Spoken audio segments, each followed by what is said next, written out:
Alright, what's going on guys, and welcome your face back to another Just Cause 4 video. We are heading to E3 2018 with this game. I'm gonna just really push it out there now on the leaks that have still been occurring, and with the Walmart leaks, just a quick little brain refreshment. If you don't know what the situation was with that, apparently Walmart leaked a load of games on their website and then it went down super quick. Just Cause 4 was on there, and a really interesting one that has now become true is of course Rage 2. Now what's really interesting is when Rage 2 was of course leaked from this list, the official Rage Twitter account basically pointed out a bunch of different things with what Walmart done wrong, for instance about the capital titles, and then just really goofing around with the whole image, you know, in total I guess. So that truly led me to believe that, hey, alright, you know, if this is official a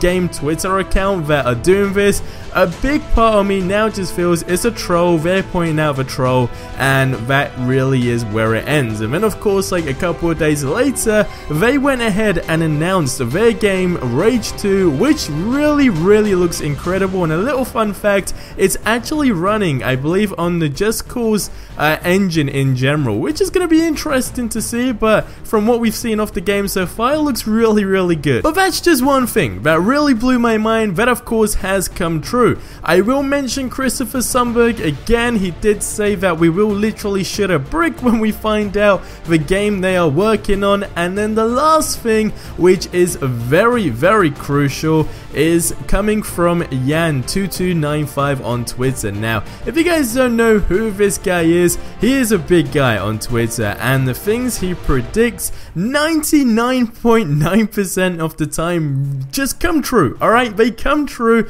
it happens, and you sit there and you think, wow, this guy is a god. Like, hats off to Yan, he seems like a super cool dude and just predicts things that actually happen. And when he saw the Walmart list on, of course, a bunch of games, he did reply, or I guess you could say quote, that I can confirm Just Cause 4 is legit, but holy hell Walmart, what a fail. Because I mean, some of the games that were on the list were pretty mind-blowing and just unbelievable games as a whole. Now, I'm really passionate about, you know, the Just Cause series in general and where Avalanche Studios are taking the series. And I know loads of people do say, well, it doesn't add up to the time gap with Just Cause 2 and Just Cause 3, which was of course, I think 5 years. And then when you look at Just Cause 3 and Just Cause 4, essentially it's 3 years, right? Maybe pushing 4 by the time the game does come out. So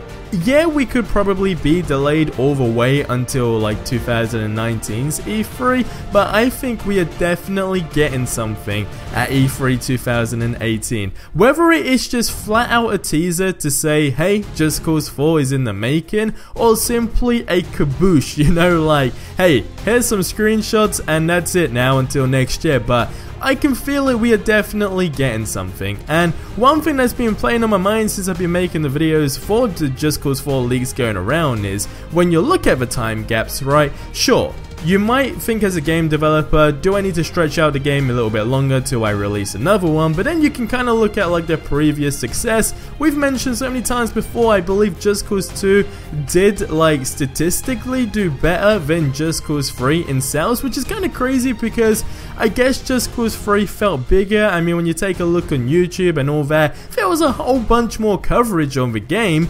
But when you look at that and then you compare it back to when Just Cause 2 was announced or released, of course, so many things were different as far as the internet go in general, and YouTube as well as a whole, and the types of videos you see.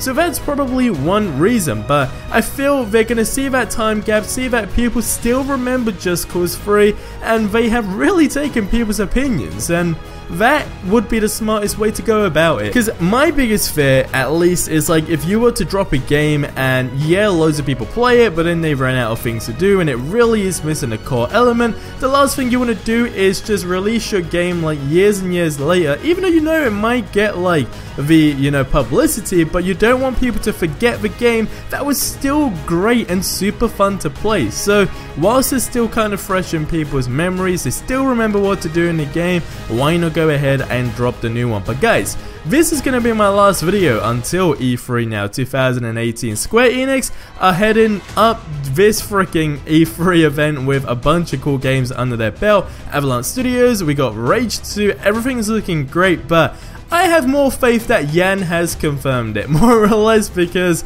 like I said, 99.9% of the things this guy talks about genuinely happens, and I think he got one thing wrong, which is like Red Dead Redemption maybe 2, I think it was, at E3 2016, but even when you take a look at that, he's still got more like evidence of things he's predicted come true than of course the other things, and you can pretty much count the mistakes on one hand. So hey, Yan is like a god at confirmation here, but don't take my word, don't take Yan's word, but just take a look at the logic, I guess, behind it. But get in the comment section below, share your thoughts. It's gonna wrap up the video here. Subscribe for more awesome content. If you missed the previous Just Cause 4 video where we officially spoke about the leak, the link is in the description below, but I will see you in the next one. But till then, have a great day and adios amigos.